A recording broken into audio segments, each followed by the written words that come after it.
Você sabe a diferença entre o arrebatamento e a segunda vinda de Cristo? O arrebatamento e a segunda vinda são frequentemente confundidos.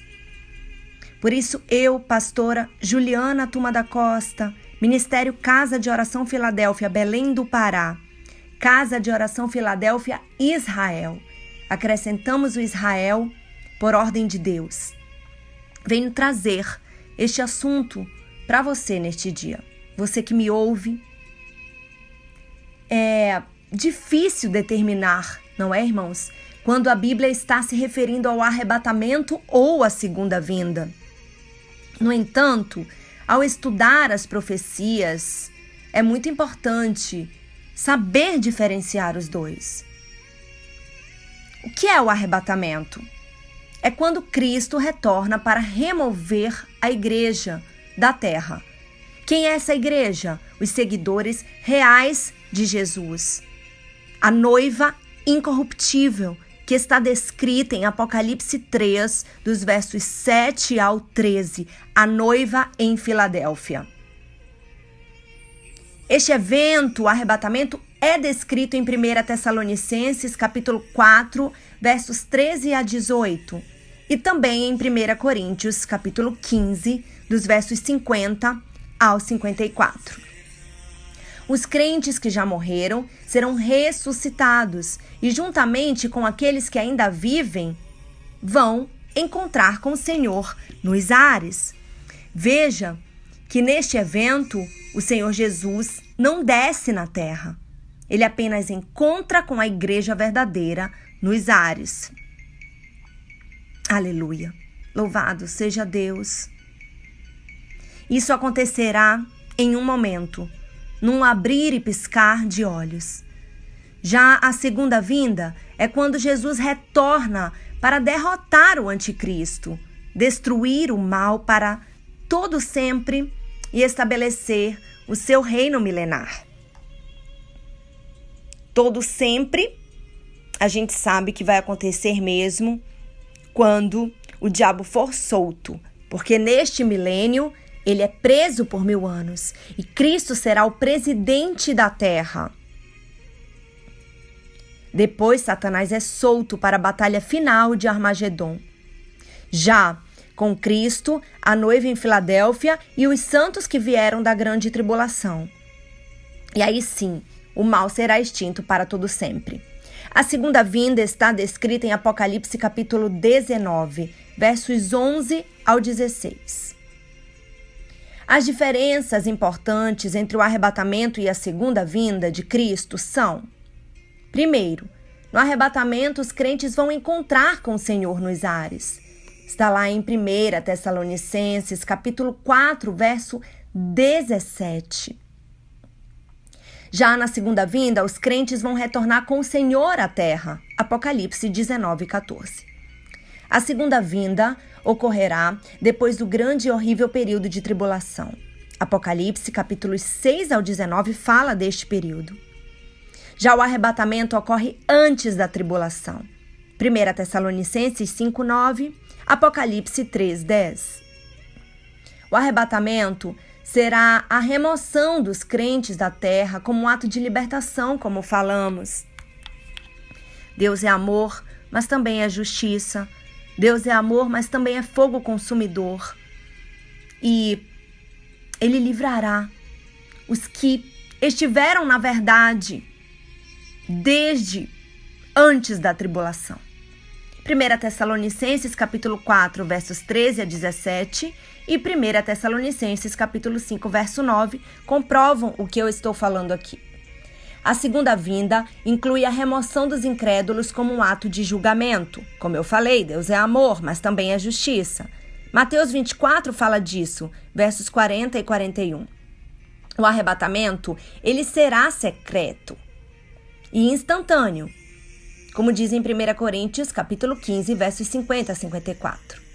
Já a segunda vinda será visível a todos. Apocalipse 1, 7, Mateus 24, versos 29 e 30. A segunda vinda não vai ocorrer até depois de certos eventos do fim dos tempos acontecerem. E onde é que diz isso na Bíblia?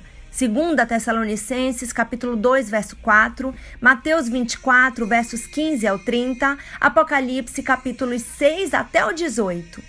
O arrebatamento é iminente e pode acontecer a qualquer momento. Comprova Tito 2, verso 13, 1 Tessalonicenses, capítulo 4, versos 13 ao 18, 1 Coríntios 15, versos 50 a 54.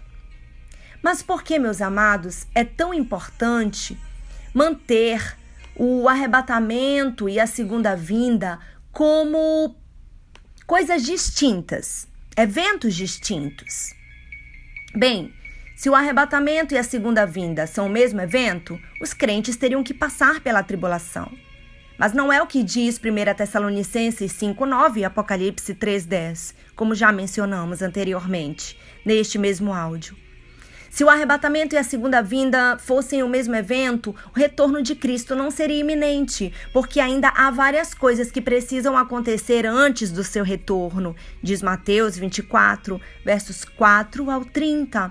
Na verdade, Mateus 24 foi escrito para os judeus. Quando Jesus falou aquele discurso, ele estava falando para o povo judeu. Não é para a igreja, Mateus 24. Não é para Filadélfia. Amém? Ao descrever este período de tribulação, Apocalipse capítulos 6 até o 19, não menciona a igreja.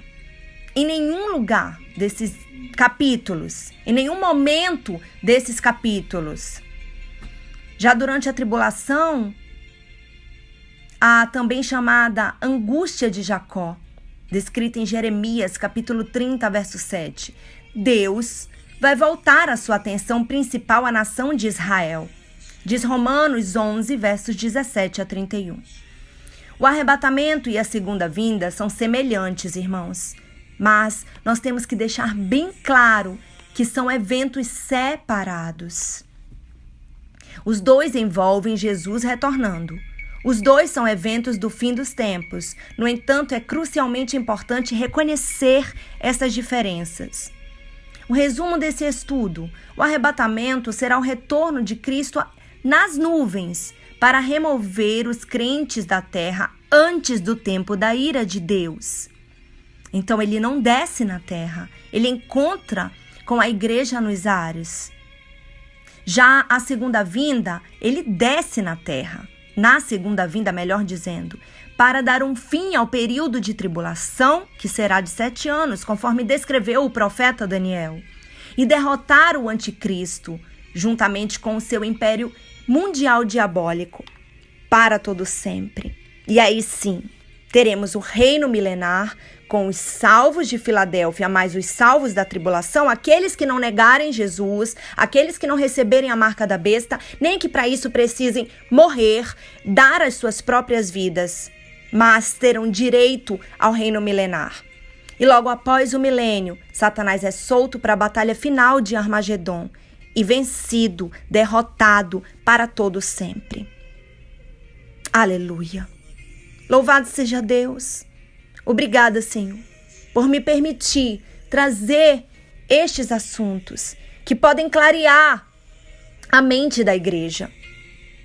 Quem tiver ouvidos vai me ouvir. Quem tiver olhos vai ver, vai enxergar que eu prego a verdade, que eu prego a Bíblia, que eu prego a palavra de Deus. E essa passarão os céus e a terra, mas ela se cumprirá para todo sempre. Amém, meus irmãos. Shalom. Fiquem na paz.